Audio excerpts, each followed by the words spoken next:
Paul, what's going on, champ? You, yeah, y'all can hear me?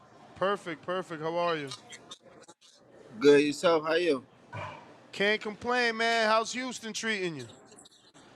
Good. Hot. Well, it's cooling down now, but it's hot over here. Word.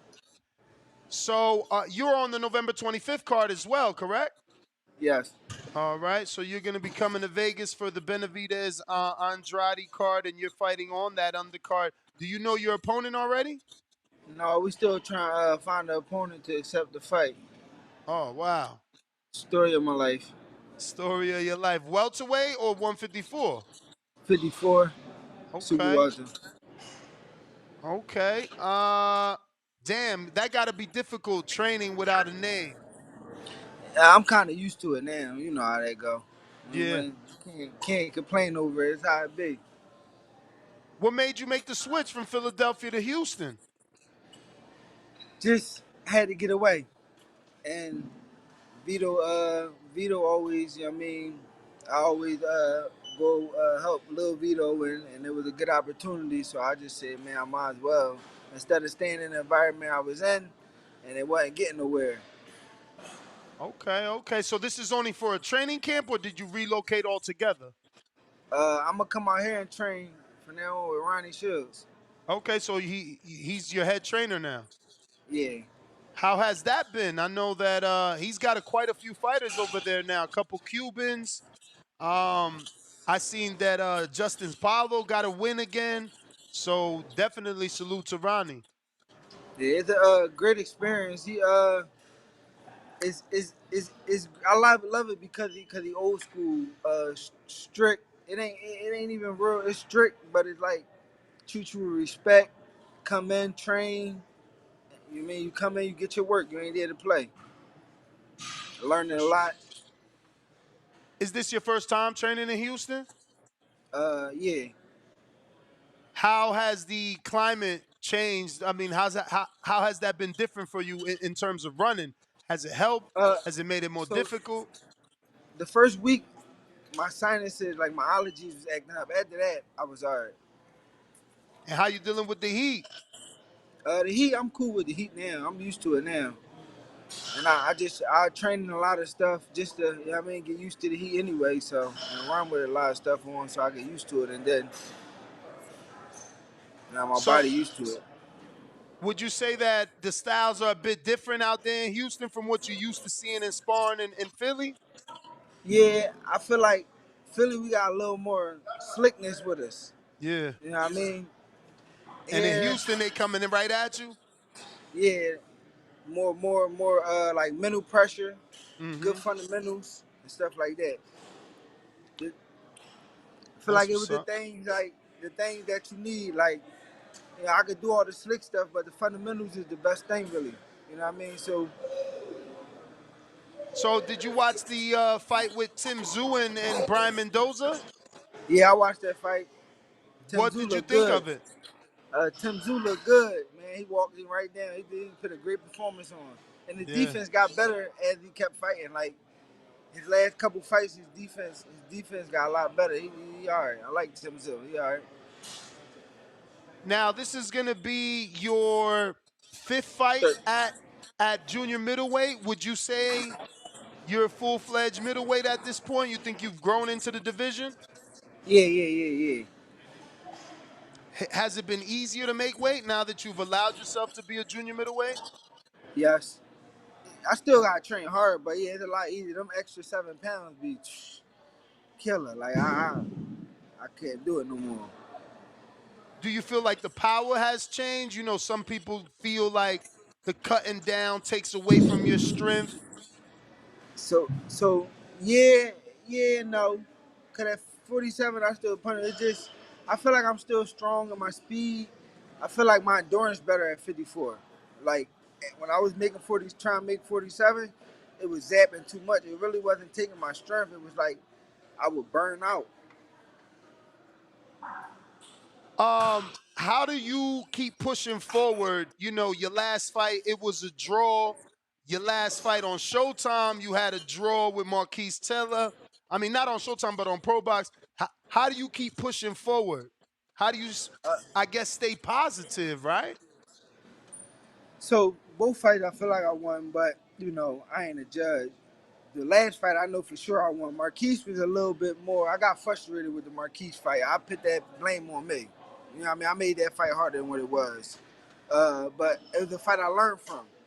In the last fight, I guess I should have just knocked him out. I don't know. I got hit with a couple overhands, but that's about it. I outboxed him. I should have just, I just should have let my hands go a little more, I guess, and got him up out of there. Like that's the only thing I can say about the last fight. Speaking of Marquise Taylor, did you watch his upset? He moved up to Yeah, 60. he looked good too, man. He looked good. Yeah, yeah, he upset Yo Elvis Gomez. Was you expecting Hmm. that? Yeah, I had a feeling he was going to just because he awkward and he frustrated a lot of people. And then like Gomez a puncher, so I already knew he was gonna be able to get in his head. Like he smother you a lot and get in your head and stuff like that. So I knew Gomez wasn't experienced enough in the pros to get through to him. Mm. So Paul, man, what could you tell us? Obviously, you've been at this for a while, man. Do you think that 2024 is going to be your year? Yeah. I just man, if they give me the right fights, man, I'ma shine. That's all I said. Like not like just give me the fights. If I can get fights, I'ma shine. I fought twice this year. This will be my third fight this year. So you know what I mean. The more active I get, the better I'm gonna be, and that's my main priority right now. Getting active. I had to me like my first two fights was two tune-up fights to me, so I'm ready to fight. I don't care who I fight.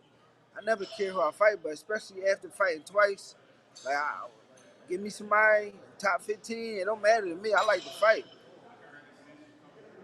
I got Corey, uh, who says, "Hey PK, what's the best way to understand rhythm and timing and to fully unlock your boxing IQ?"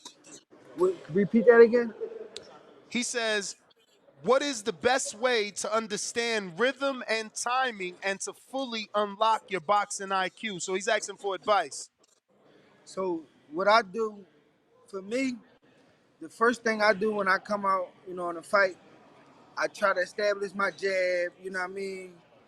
So I can understand my distance and everything. And then from there on, really, I take from what my corner say, and then adjusting on the fly. Like you gotta have that ability to adjust on what your opponent doing, cause your coaches might say something and tell you something, you might not see it right now, but you hold on to it and you take what they give you, and then later on you'll start to see it. So it's all about like just being able to analyze what's going on as the fight going on, but still like making sure you're doing the things you gotta do so you can do them things. I got Mr. Big Facts that says, "Yo, PK, how you doing, champ? My question to you is, who do you have in your top 5 pound for pound list? And out of those 5 fighters that you mentioned, which style do you take after?"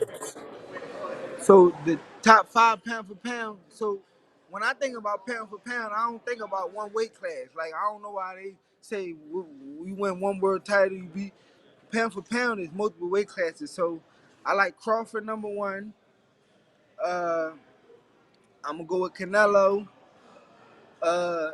You gotta give it to Inoue. Uh,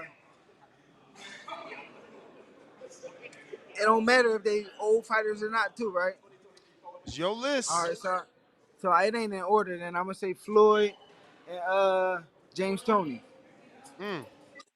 And the fighters I like, I feel like I like the most that I could like take from is Floyd, James Toney, and and Crawford.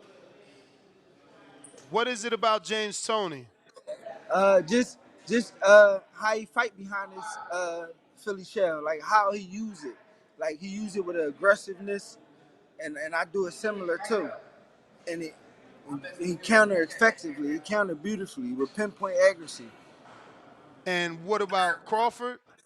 Crawford able to he able to fight both sides, pick beautiful jab. He just break you down systematically.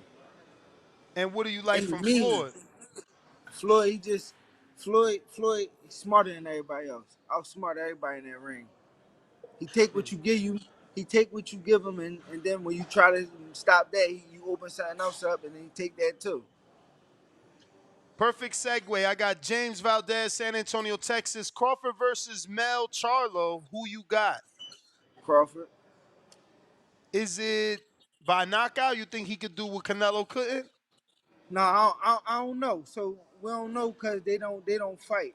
You know what I mean? We could look at that fight, and Canelo could punch. So you wouldn't think, but Crawford. I feel like Crawford might have a better chance just because the way he punched. Canelo, you could your body tenses up. Your body gonna prepare for Canelo shots. Crawford catch you with shots you don't see. But I don't. But if I'm honest, I don't think, you know what I mean, he would knock him out. And I don't know if he would win. It's like a toss-up, but Crawford would be my favorite in that fight. Rule in the 504. Marquise Taylor just upset Gomez a few months ago. Do you want to run that fight back anytime soon?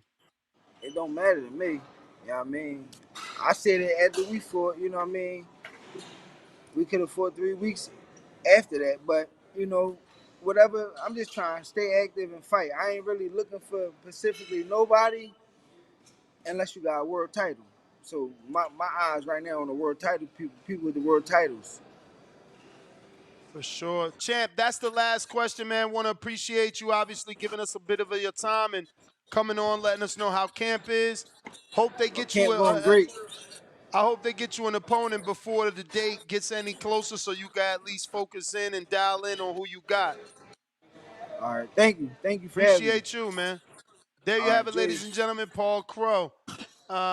Check him out on social media. He'll be on the Benavidez and Andrade card November 25th. What up, YouTube family? Don't forget to hit that like button. Subscribe to the YouTube channel. Help us get to that 1 million subscribers. We're on the road to 1 million. And obviously, we have other great content on our Patreon channel. So since this video is over, head on over to our Patreon and check out all the exclusive content or right here on our YouTube members.